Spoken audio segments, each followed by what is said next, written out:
પિતાએ ઠપકો આપતા બાળકે છોડ્યું હતું ઘર, 10 વર્ષે ફરી મિલન। 10 વર્ષ પહેલા પિતાના એક ઠપકાથી બાળકે ઘર છોડી દીધું હતું અને યુપીથી ગુજરાત તરફ આવી ગયો હતો। આજે એટલે કે 10 વર્ષે સમાજ સુરક્ષા વિભાગે યુવાનનો પિતા સાથે મિલન કરાવ્યું હતું અને લાગણીસભર દ્રશ્યો સર્જાયા હતા। उसको मैंने ढूंढने का आसपास का इटावे का करीब 100-150 किलोमीटर मैंने उसको ढूंढने का प्रयास किया। होटलों पे देखा है, रोडों पे देखा, स्टेशन पे देखा, कहीं नहीं मिला। जब नहीं मिला तो मैं घर चुपचाप बैठ गया।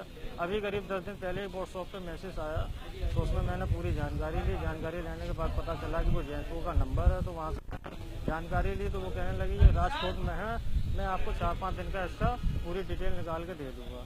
फिर कुछ 4-5 दिन पहले अभी राजकोट से फोन गया तो मैंने कहा मैं जल्दी से जल्दी उसको लेने आ रहा हूँ। अब ये करते कि भगवान सबके साथ ऐसा करे, क्योंकि बच्चे को 10 साल मिलाने का मतलब है कि आदमी कभी सोच भी नहीं सकता कि कभी ऐसा हो भी सकता। पहले तो मेरे जहन में एक ही सवाल था कि कहीं ये होटल पे ना हो, कहीं भीख ना मांग रहा हो, कहीं गलत सोबत में ना हो, कहीं चोरी चकारी ना करो। मगर जब ये मुझको पता चला कि वो एक संस्था में वो पढ़ रहा है तो मैंने कहा भगवान ये मेरे पूर्व उनके वो हैं। જો કે શરૂઆતમાં જ બાળકને ઘરે નહોતું જવું, અંતે સમાજ સુરક્ષા અને હોમ ફોર બોયઝ હોસ્ટેલના સ્ટાફની અનેક જહેમત અને સમજાવટ બાદ તે માની ગયો હતો, પરંતુ પિતા સુધી પહોંચવા તેને કંઈ યાદ નહોતું। યુપીના કાનપુર ગામે રહેતા વિશાલ સૈનિકને તેના પિતા મહેન્દ્રભાઈએ 2008ની સાલમાં ઠપકો આપ્યો હતો, જેને લઈને વિશાલને લાગી આવ્યું હતું।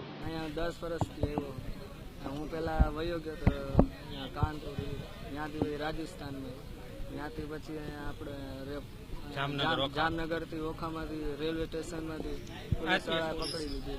ત્યાંથી પછી સંસ્થા મેળવી દીધી। ત્યાંથી કઈ 2.5 વર્ષ જેવું રાખ્યું।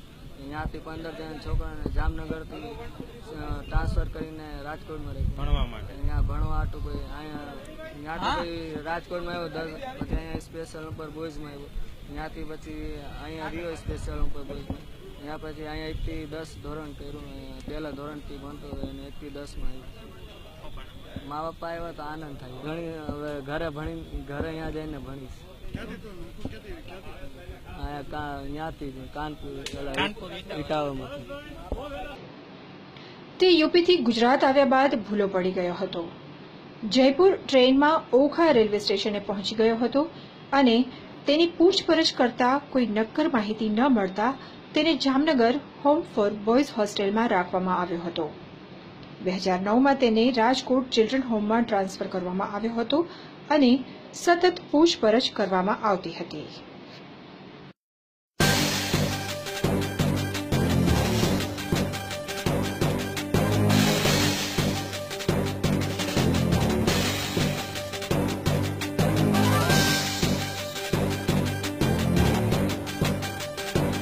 આજે જે બાળક 18 વર્ષ પૂર્ણ કરી અને એના માતા પિતાને અમે સોંપીએ છીએ એની જો વિગતે વાત કરું તો આ બાળક આજથી 10 વર્ષ પહેલા 8 વર્ષની ઉંમરે ઇટાવા યુપીના ઇટાવાથી ખાતેથી ઘરેથી નીકળી ગયે। આ બાળક જયપુર ખાતે 2 માસ રોકાયેલ। જયપુરથી બાળકના જણાવ્યા મુજબ ટ્રેન મારફત આ બાળક જામનગર આવે અને જામનગરથી રાજકોટ ટ્રાન્સફર થયેલ। આ બાળકના 10 વર્ષના સમયગાળા દરમિયાન સમાજ સુરક્ષા ખાતા દ્વારા તો સઘન પ્રયત્નો કરવામાં આવ્યા, પરંતુ ગુજરાત રાજ્યની અમારી સ્ટેટ ચાઇલ્ડ પ્રોટેક્શન સોસાયટી, નિયામક શ્રી સમાજ સુરક્ષા ખાતું, નિયામક સેક્રેટરી શ્રી સામાજિક ન્યાય અને અધિકારીતા વિભાગ, ઇવન અમારા સામાજિક ન્યાય અને અધિકારીતા વિભાગના મંત્રીશ્રી અને ગૃહ department, police department, missing department, DCP unit, CWC અને આ સ્થાનિક સ્ટાફ, આ સમગ્ર સ્ટાફની 10 વર્ષની મહેનત બાદ આ બાળકને આજે એને પોતાનું પરિવાર મળ્યું છે। અને ખરેખર હું તો કહીશ કે બાળકોની જે સહનશક્તિ છે એ દિવસે દિવસે ઘટતી જાય છે। સામાન્ય માતા પિતાનો ઠપકો આપવાથી આ બાળકો ઘર છોડે છે। એનો તાજો દાખલો જોઈએ તો અમે આ ચોથું બાળક એવું છે કે જેને પુનઃસ્થાપિત કરીએ છીએ। આ બાળકને ખરેખર સારું ઘડતર કરવામાં આવ્યું છે। બાળકમાં રહેલી ટેલેન્ટ અમારા સ્પેશિયલ હોમ ફોર બોયઝના સ્ટાફ દ્વારા જે કરવામાં આવ્યું અને આ બાળક રાજ્ય કક્ષા સુધી સમગ્ર રાજ્યમાં 3જા નંબરે દોડમાં નંબર લાવ્યું છે. એટલે ખરેખર એ સારી વાત છે કે બાળકોનું જેમ ઘડતર કુટુંબમાં કરવામાં આવે છે એમ સંસ્થામાં પણ કરવામાં આવે છે.